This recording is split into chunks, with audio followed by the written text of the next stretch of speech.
ओम साई राम। दोस्तों, आपका अपने चैनल नर्सिंग क्राइटेरिया में स्वागत है। एंड आज की वीडियो में आपको इस इंजेक्शन के बारे में जानकारी दूंगी जिसका नाम है फेनोटाइन सोडियम। ये एक एंटी कन्वर्जेंट इंजेक्शन होता है और ये एप्टाइन के नाम से आता है और इसके बारे में आज मैं आपको सारी बातें बताने वाली हूँ। सबसे पहले ये जो इंजेक्शन है फेनोटाइन सोडियम का, ये 2 ml का है और इसके 1 ml में 50 mg है, यानी कि अगर ये 2 ml का है तो ये 100 mg का हमारा इंजेक्शन हुआ। और इसको IM और IV दोनों ही रूट से देख सकते हैं, यानी इंट्रामस्कुलर एंड इंट्रावेनस। इंट्रावेनस अगर आप इसको देते हो तो स्लोली देना है एंड 100 ml NS में मिक्स करके डाइल्यूट करके इसको देना चाहिए। सो इसका रूट मैंने आपको बता दिया। इसका मैंने आपको जो डोज होती है 1 ml में 50 mg और 2 ml में हो गया 100 mg। तो ये 2 ml का है बिकॉज फ्रेंड्स ये जो इंजेक्शन होता है ये एंटी कन्वर्जेंट, यानी कि ये सीजर्स जैसे मिर्गी दौरे वगैरह आते हैं उनमें इसको दिया जाता है, एपिलेप्सी की कंडीशन में इसको दिया जाता है। साथ में एक कंडीशन होती है ट्राइजेमिनल न्यूरोलजिया, इसमें नर्व पेन इसमें देखने को मिलता है फेस के एरिया में, तो उसमें भी इसको प्रिस्क्राइब किया जाता है, दिया जाता है।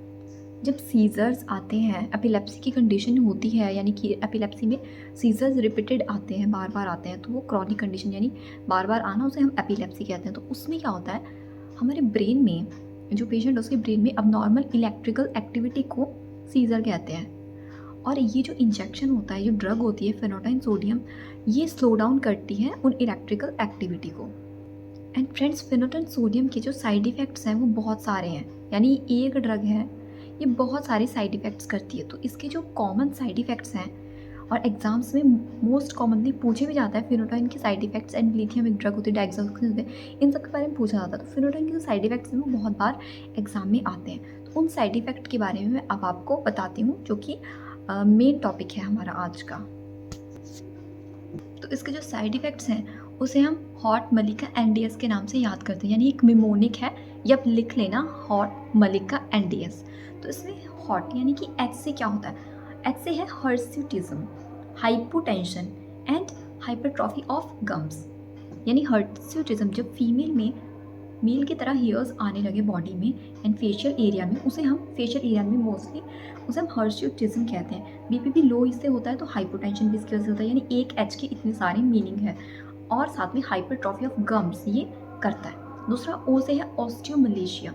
तो हमारी जो फेनोटाइन की ड्रग है, ये फेनोटाइन ड्रग है, ये विटामिन D और कैल्शियम के अब्जॉर्प्शन में इंटरफेयर करता है। तो इसकी वजह से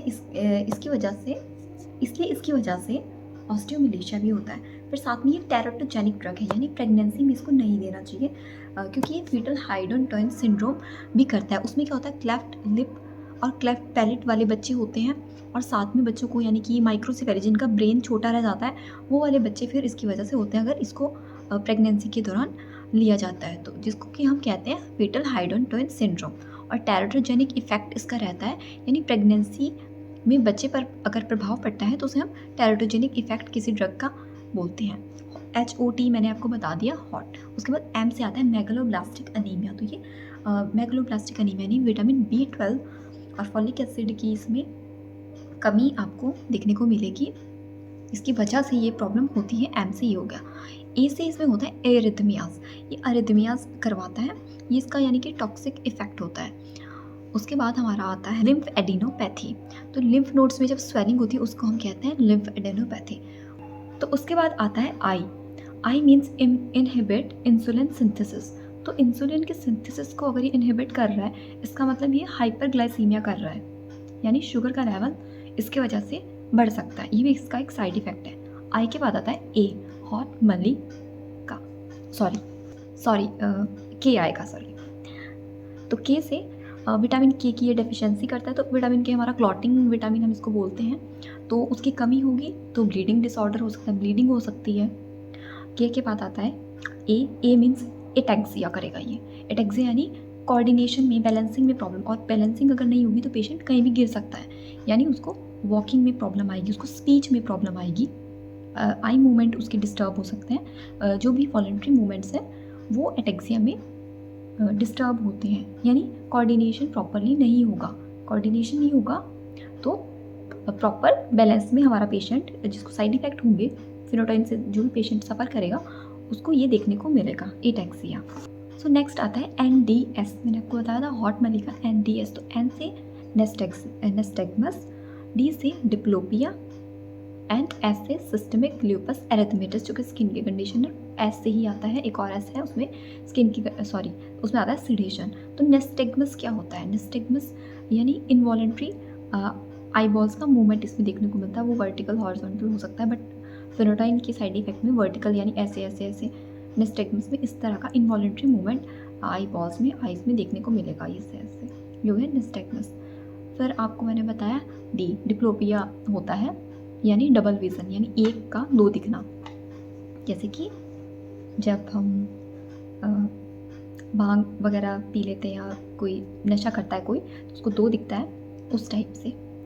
और साथ में सिस्टमिक ल्यूपस एरिथमेटस, जो कि स्किन की कंडीशंस में बटरफ्लाई रैशेस देखने को मिलते हैं, और ऐसे सिडेशन इसकी वजह से होता है। ये मोस्ट कॉमनली पूछे जाते हैं, इसलिए मैंने आपको सारे एक्सप्लेन करे आज। ये एग्ज़ाम में आते हैं फेनोटाइन के साइड इफ़ेक्ट्स, तो आप इनको नोट कर लेना, समझ लेना अच्छे से। अभी लर्न नहीं हो रही तो आप रिपीट करके एक और बार मेरी वीडियो को सुन सकते हो। अपने दोस्तों के साथ भी शेयर करना फ्रेंड्स। और आज की वीडियो कैसी लगी प्लीज़ मुझे कमेंट करके ज़रूर बताना। Okay, thank you so much for watching, bye.